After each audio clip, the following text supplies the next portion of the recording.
My name is Haley Tillett, and today we will be discussing social and political influence on Impressionist artists and composers. The Impressionist movement's beginnings can be traced back to late 19th century France. Within this movement, artists and composers were influenced by French social and political issues of the late 19th century, and they introduced their unique style of music and art as a direct contrast to what was popular at the time. According to Martin E. Cobble, these artists, known as the Impressionists, were fed up with the overly formal style of realism established by the elite artists of France, so they entered a new realm of modern art where they developed their own unique style. In fact, according to the Funk and Wagnall's New World Encyclopedia, this movement is considered by some to be the dawn of the modern period of both art and music. Artists developed new artistic techniques as a rebellion against the Parisian status quo, which eventually became known as artistic impressionism.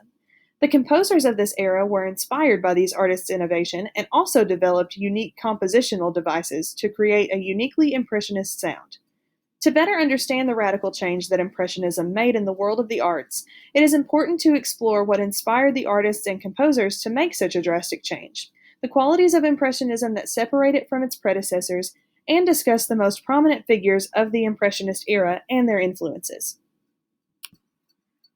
According to the Funk and Wagnall's New World Encyclopedia, the Académie des Beaux-Arts set the standard of French studio art before the era of Impressionism, as well as sponsored and hosted the Salon de Paris exhibitions, which only featured the artists who conformed to that standard. The world of the arts in France at this time was very aristocratic, typically leaning toward a formal studio art style appealing exclusively to the wealthy elite. The soon-to-be Impressionist artists and composers were growing tired of sticking to the status quo. According to Carla Walker, a group of artists, poets, philosophers, and musicians known as Les Mardistes began meeting in the home of poet Stéphane Mallarmé, including Claude Monet and Claude Debussy, along with others. At these meetings, these creators were able to draw inspiration from one another, thus creating an entirely new style eventually known as Impressionism. In the spring of 1874, around 30 Impressionist artists debuted their new unique art style in a show hosted by Félix Nadar after being rejected by the Académie. As Peter Medhurst says in his lecture, Impressionism in Music and the Arts, it is not shocking that this group of artists intentionally held their exhibition on the same day as the Académie's Salon de Paris. They were so dissatisfied with the Académie's standards that they wanted to create their own exhibition in rebellion. Medhurst also mentions the importance of these artists electing to have the exhibition not only open during the day, but also in the evening, so that the common working people could attend the show as well.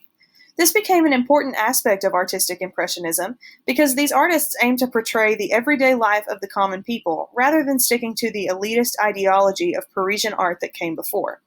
In her 2001 article on Impressionism, Jan Passler emphasizes that they not only wanted to represent the lives of the common people, but also to allow them to partake in the lifestyle that they had previously perceived as exclusive to the aristocrats. The artists that created and exhibited this unique art style did not initially use the term Impressionism in the early days of its inception. This term was first used by art critic Louis Leroy of Le Charivari magazine to mock Monet's Impressions Sunrise. As cited in Peter Medhurst's lecture on Impressionism, Leroy states that wallpaper in its embryonic state is more finished than that seascape, harshly criticizing Monet's work. It is almost comical to consider these artistic radicals reading such a harshly critical review and embracing the terminology that Leroy used, eventually even using it themselves to define the artistic movement that they created. Medhurst states that art critic Jules-Antoine Castagnary gave a much more appropriate analysis of Monet's Impressions Sunrise, saying, "They are impressionists in the sense that they paint not the landscape, but the sensation that the landscape produces." This was a much more fitting analysis of what Impressionism truly was, and eventually the artists mostly embraced the term to describe their innovative art style. Through the melding of ideas across various mediums, the Impressionist movement made its way into literature, music, and philosophy as well. The Impressionist artists developed certain artistic practices and philosophies, separating themselves from the traditional French art style. Quite different from the typical approach of painting in a studio, these Impressionists were fond of plein-air painting, or painting outside. According to the Funk and Wagnall's New World Encyclopedia, this practice allowed the artists to capture landscapes, street views, and moments of everyday life. Their goal was to create art reflectant of the world they lived in, capturing moments of the daily life of the ordinary people, which helped these artists to appeal strongly to the working class. Through the technique of plein air painting, they were more easily able to capture images of how natural lighting can alter the image of the subject of a work of art. According to Funk and Wagnalls, their primary object was to achieve a spontaneous, undetailed rendering of the world through careful representation of the effect of natural light on objects. One prominent feature of Impressionist art is the depiction of natural light and how it impacts the subject of an artwork, creating an impression of everyday life. According to History's article on Impressionism, one of the most famous examples of this lighting-focused imagery is Monet's series of paintings depicting the Rouen Cathedral throughout different times of day and different times of the year. In this series, he was able to depict the same building at different times throughout the year in over 30 paintings, showing how much of an effect natural light can have on the subject of a work.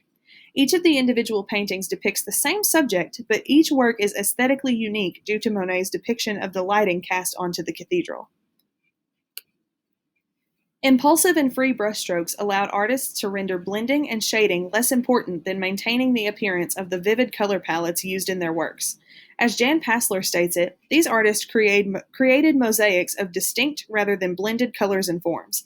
The impulsive brushstrokes and vivid color palettes gave the Impressionist artworks an almost abstract and dreamlike appearance, allowing the viewer to take in the artist's depiction of their subject without being so concerned about the artist's painting techniques. They avoided harsh lines and instead opted to use more impulsive brushstrokes. These artists created works that were evocative, giving off an almost dreamlike appearance. The Impressionist artists allowed their rebellious spirits to shine through their artwork, portraying the everyday life of everyday people through their new techniques developed in opposition to the Parisian standard. Not only were these artists able to depict the real everyday lives of common people, but according to author Jesse Matz, they were also able to express their strong individual personalities.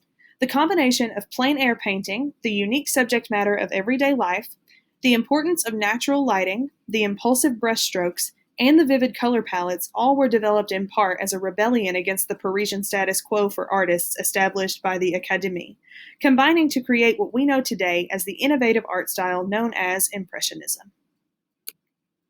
Inspired by Impressionist artists such as Monet and Renoir, late 19th century French composers and musicians also began developing new musical techniques.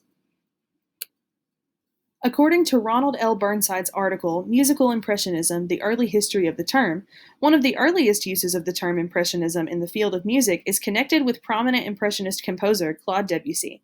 According to Burnside's article, Debussy had submitted the score to his piece Printemps to the Académie des Beaux-Arts in 1887, and the committee had this to say about his work. His feeling for musical color is so strong that he is apt to forget the importance of accuracy of line and form. He should beware this vague impressionism, which is one of the most dangerous enemies of artistic truth. This response was not exactly shocking, considering the Academy's stance on those who strayed from the standard they had set for the arts. Debussy's compositional submission to the Académie came just over a decade after the controversial Impressionist art exhibition in 1874, so it was not surprising to see the committee warn him to stay away from Impressionism. They considered the art style too vague and unstructured, and they essentially transferred the same opinion to Debussy's composition and other similar works. Though the term Impressionism is currently widely used to describe the music from this era, its use and definition in music was a bit contested at the time. According to Burnside, many scholars argued that the term was not used systematically, preventing it from being an accurate descriptor of the music. In the 1920s and 1930s, scholars determined that if the term Impressionism was to be used accurately to describe a genre of music, it would need to be systematically defined. In A Dictionary of Modern Music and Musicians, Edward J. Dent contributed to the effort of defining the term, writing, Impressionism, a term which has been borrowed from the criticism of painting and recently applied in a not very clearly defined sense to music. The chief modern exponent of musical impressionism was Debussy, and the term seems generally to be applied to music intended to convey some suggestion of landscape or of a picture in which color is more important than outline, the melodic line in such cases being ill-defined and fragmentary, while subsidiary figures of accompaniment are much developed, often in rapid movement, the object of which is to produce a general effect of timbre rather than a clearly intelligible succession of notes. Similar effects are also obtained by slow harmonies based on chords which an older generation would have regarded as discords, but which the present day regards as agreeable consonances. Regardless of the discrepancies over the true definition of musical impressionism, there are still key compositional characteristics that help scholars to define the music from this era. Inspired by the artistic freedom used by French Impressionist painters and poets, Impressionist composers strayed away from formal structures and instead emphasized mood and tone color, according to Funk and Wagnalls. These composers did not want to be bound by the structures of forms like sonata, symphony, or concerto. According to Martin E. Cobble, they aimed to create aural impressions or dreamy soundscapes through their more free-form compositions. Orchestration was also important in Impressionist music. According to Robert Phillips' article on Impressionism, Impressionists were open to non-standard methods of creating new harmonic textures, so they were known for their unique and flexible orchestration. In 1903, when Debussy was asked what he thought of orchestration, he stated the following: "To be honest, you learn orchestration far better by listening to the sound of leaves rustling in the wind than by consulting handbooks in which the instruments look like anatomical specimens and which, in any case, contain very incomplete information about the innumerable ways of blending the said instruments with each other." Here, Debussy describes orchestration in quite possibly the most impressionistic way possible. A composer comparing orchestration to the rustling of leaves is very similar to an artist creating impressions of daily life through impulsive brushstrokes. Both the composer and the artist are thinking outside the box, seeking creative ways to express themselves and their thoughts. Despite the fact that they were paving the way to create a new style of music, Impressionist composers were known to use a combination of both new and old techniques in their music. For example, the use of the whole tone scale created a new and interesting sound, straying away from the typical use of major or minor scales. Also unique to Impressionist music, these composers would frequently use large extended chords, going all the way up to the ninth and even the 11th scale degree. A prime example of these large extended chords can be found in Debussy's Clair de Lune, one of his most well-known works. Both the use of the whole tone scales and extended chords created a new unique sound, separating the atmospheric Impressionist music from all that had come before it. However, these composers also went back to using ancient techniques with their works as a different sort of rebellion against the standard. For example, Impressionist composers tended to use parallel motion of fourth and fifth intervals, common in medieval church modes. Although this parallel motion was common in medieval music, it was considered forbidden in the classical era and beyond. So these composers were still rebelling against the musical standard of the time, according to Cobble. This combination of innovative new techniques and forbidden ancient techniques was considered a drastic rebellion against the musical standard up until this time, and these Impressionist composers paved the way for an entirely new genre of music. When discussing the movement of Impressionism as a whole, two artists are typically considered the most influential Impressionists of this era: composer Claude Debussy and painter Claude Monet. These two men are credited for leading the Impressionist movement. According to Carla Walker's article, Monet and Debussy, Titans of Impressionism, they were both a part of Les Mardistes, a group of artists, poets, philosophers, and musicians who met in the home of poet Stéphane Mallarmé. The primary goal of this group was to free themselves from the artistic standard that they had been held to and explore new possibilities in the arts. Claude Monet is considered by many to be the father of Impressionism in painting. As mentioned previously, the term Impressionist was first used by an art critic to describe his work, Impression's Sunrise. From a young age, Monet was very interested in art.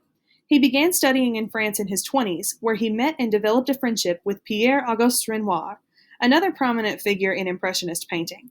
According to Barbara Stewart Mitchinson's thesis, Aspects of Impressionism in Music, Literature, and Painting, they would travel around France together, developing some of the most characteristically Impressionist artistic techniques.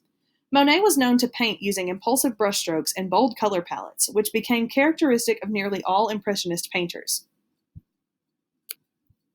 Perhaps the most well-known of Monet's art techniques was his portrayal of the passage of time through his multiple painting series.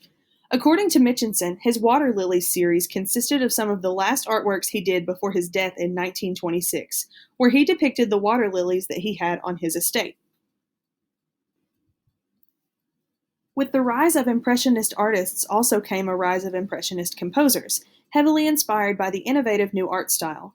Claude Debussy was by far the most prominent name associated with Impressionist composers. Much like Monet, Debussy had an early interest in his craft. According to Mitchinson, he had a unique liking for strange music with unusual chords and mysterious melodies, which he carried over into his compositional techniques later in life. Debussy is considered a founder of Impressionist music. As mentioned previously, one of the earliest uses of the term Impressionism in the field of music is connected with his piece Printemps. Though Debussy is esteemed as the pioneer Impressionist composer, according to Baker's Dictionary of Music, he actually disliked the term and preferred to associate himself with the symbolist poets of the same era. He felt that the term had a negative connotation because of the criticisms Impressionist artists received, so he did not want to be associated with it.